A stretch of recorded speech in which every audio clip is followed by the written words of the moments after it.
नहीं, देखिए, कल का जो फाइनल T20 का मैच था रोमांच से भरा हुआ था। देश के 140 करोड़ जनता की निगाहें टिकी हुई थी भारतीय टीम पर और सचमुच में टीम इंडिया ने जिस एकजुटता का परिचय दिया और जो खेल खेला ने हार के कगार पर खड़ा होकर जीत छीन ली साउथ अफ्रीका के जबड़े से।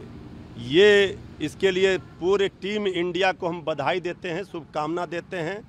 बिहार के खिलाड़ियों की ओर से, हम बिहार प्लेयर्स एसोसिएशन के अध्यक्ष की ओर से और पूरे राष्ट्रीय जनता दल परिवार की ओर से टीम इंडिया को बधाई।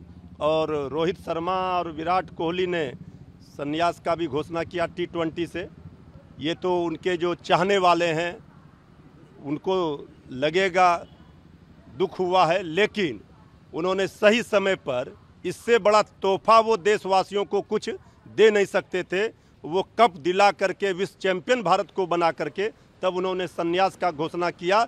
लेकिन कई पाइपलाइन में कई विराट कोहली, कई रोहित शर्मा हैं। जिस तरह सूर्य कुमार यादव ने कल का कैच पकड़ा है, वो सूर्योदय नया एक क्रिकेट के इतिहास में वो कभी सूर्य अस्त नहीं होगा। अच्छा, ये बंगाल के गवर्नर हैं CV आनंद बोस, उन्होंने कहा है कि ममता बनर्जी जो मुख्यमंत्री के खिलाफ मैं मानहानि का दायर करने जा रहा हूँ, मुझे बहुत परेशान करना, चौंकाना, चकनाचूर करने वाला है। वो वित्तीय संकट का सामना कर रहा था बंगाल और सार्वजनिक मंदी से, और मैं राज्यपाल के रूप में उनको इस मुद्दे पर चर्चा करने के लिए आपातकाल कैबिनेट की बैठक बुलाने के लिए कहा, लेकिन वो पत्र जारी नहीं किया है और मैं आत्मसमर्पण किसी भी हत्या बर्दाश्त नहीं की जाएगी। देखिए, किसी भी राज्य के महामहिम राज्यपाल का पद गरिमामय पद है, संवैधानिक पद है। उस पद की गरिमा का ख्याल रखना चाहिए और इस पद पर, संवैधानिक महामहिम राज्यपाल के पद पर बैठकर किसी को राजनीति नहीं करनी चाहिए। हो सकता है किसी राजनीतिक दल से ताल्लुकात रखते हों, लेकिन जब वो इस पद पर, इस कुर्सी पर बैठ जाते हैं तो वो फिर उस प्रदेश के प्रथम नागरिक कहलाते हैं। और इस तरह से राजभवन से जहाँ जहाँ विपक्ष की सरकारें हैं वहाँ से कोशिश की जा रही है केंद्र सरकार के द्वारा अपनी मनमानी, अपनी मर्जी, अपना नियम कानून थोपने का। ये ममता दीदी बर्दाश्त नहीं कर सकती हैं और ये महामहिम राज्यपाल जी को सोचना चाहिए। इस तरह का नौबत नहीं लाना चाहिए कि कल को राजभवन विवादों में घिरे। हेमंत बिस्वा शर्मा है, कल झारखंड दौरे पर थे और आदिवासी नेताओं से मुलाकात की। उन्होंने ये भी कहा है कि हम लोग की 4 सीटें जो विगत रही है और उनकी क्या, हेमंत सोरेन की क्या भूमिका रही है विधानसभा चुनाव में, क्या उन्होंने वादा किया जो पूरा नहीं। देखिए, हेमंत सोरेन जी को जिस तरह से माननीय न्यायालय से जमानत मिली है और जो माननीय न्यायालय के न्यायाधीश ने टिप्पणी की है, ये सबसे बड़ी जीत है और ये प्रमाणित करता है कि किस साजिश और षड्यंत्र के शिकार हुए थे हेमंत सोरेन जी। अब जो लोग ये ज्ञान दे रहे हैं वो पहले कहाँ थे, कहाँ से आए हैं, और अभी वो, ठीक है कि एक प्रदेश के माननीय मुख्यमंत्री हैं, लेकिन उनको ये सोच लेना चाहिए कि इस तरह से सियासत में, राजनीति में नहीं होती है। आज कोई सत्ता में रहता है, कल कोई दूसरा रहता है, लेकिन किसी भी विरोधी दल के नेताओं के साथ, एक माननीय मुख्यमंत्री के साथ इस तरह का व्यवहार किसी भी कीमत पर जायज़ नहीं ठहराया जा सकता है। और वो जो कह रहे हैं उसको जनता इस बार जवाब देगी, उनको असम की कुर्सी भी गंवानी पड़ेगी।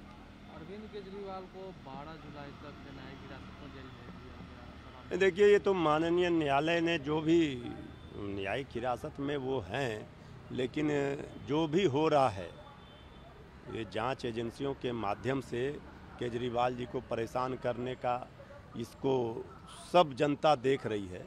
लेकिन हम तो ये जानते हैं कि हेमंत सोरेन जी को न्याय मिला, बहुत सारे लोगों को न्याय मिला, अंतोगत्वा केजरीवाल जी को भी न्याय मिलेगा, ये पूरा भरोसा है। बाकी उनके जो कानून के सलाहकार हैं, कानूनी सलाहकार, वो अपना पक्ष उच्च न्यायालय में रखेंगे, सर्वोच्च न्यायालय में रखेंगे। जिस तरीके से राहुल गांधी ने बयान दिया उसको लेकर है, रविशंकर प्रसाद ने कहा है कि नीट मुद्दे पर क्या वो न्याय चाहते हैं या नेतागिरी चाहते हैं? नीतीश कुमार सरकार में है, ईओयू की विंग जांच कर रही है। नहीं, यही तो न्याय चाहते हैं। नीट मुद्दे पर जो 25 लाख छात्रों का भविष्य बर्बाद हुआ है, जो 25 लाख नौजवान छात्र हैं उनका भविष्य अंधकारमय हुआ है, इस पर न्याय चाहते हैं। उस परीक्षा को अविलंब रद्द किया जाए और असली जो दोषी है उनको गिरफ्त में लिया जाए, उन पर कड़ी कार्रवाई की जाए, यही चाहते हैं। और बाकी जो लोग राजनीति कर रहे हैं, जो लोग इसमें संलिप्त हैं, जिन्होंने दोषियों को संरक्षित किया है, सत्ता का संरक्षण मिला है, वो अपने गिरेबान में झांके उन्होंने किस तरह का पाप किया है। केंद्रीय शिक्षा मंत्री धर्मेंद्र प्रधान उन्होंने भी कहा कि कांग्रेस चर्चा नहीं चाहती है, वो इससे भाग रही है, वो केवल अराजकता और भ्रम चाहती है और संस्थागत तंत्र पूरे कामकाज में बाधा पैदा कर रही है। राष्ट्रपति ने भी स्वयं इसकी चर्चा की है। देखिए, केंद्रीय शिक्षा मंत्री आदरणीय धर्मेंद्र प्रधान जी नीट मुद्दे पर कम से कम ना कुछ बोले तो ही अच्छा है, क्योंकि जले पर वो नमक न छिड़के छात्रों नौजवानों के। पहले उन्होंने क्या कहा कि पेपर लीक हुआ ही नहीं प्रश्न पत्र, अब वो धीरे धीरे सीबीआई जांच की बात कर रहे हैं। सीबीआई क्या जांच कर रही है?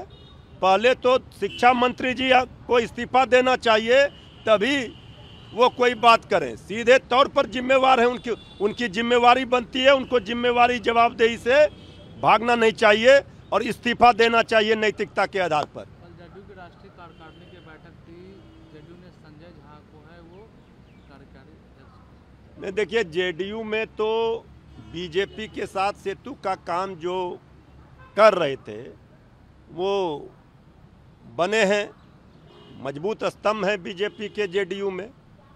तो आदरणीय संजय झा जी को कार्यकारिणी का अध्यक्ष बनाया गया है, तो हम उनको शुभकामना देते हैं।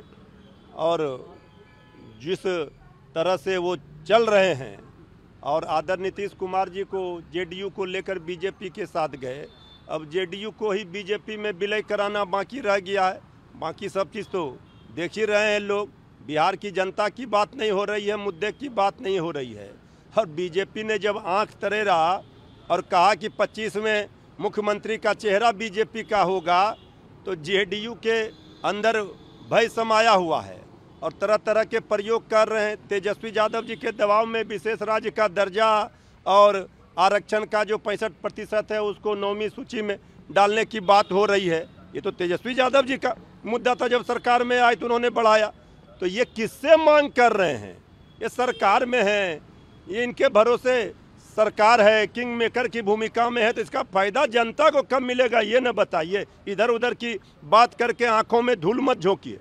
लालू यादव ने ट्वीट कर आपातकाल पर कहा है और बीजेपी पर आलोचना करते हुए कहा कि 1975 में एक दाग होने के बावजूद देश पर लोकतंत्र, हमें ये नहीं भूलना चाहिए कि 2024 में विपक्ष का सम्मान कौन नहीं करता। नहीं, ठीक बात आदरणीय लालू प्रसाद जी ने कहा है कि वो आपातकाल का दौर, वो भी एक काला धब्बा था, लोगों को जेल में डाला गया था, लेकिन इस तरह का व्यवहार नहीं होता था।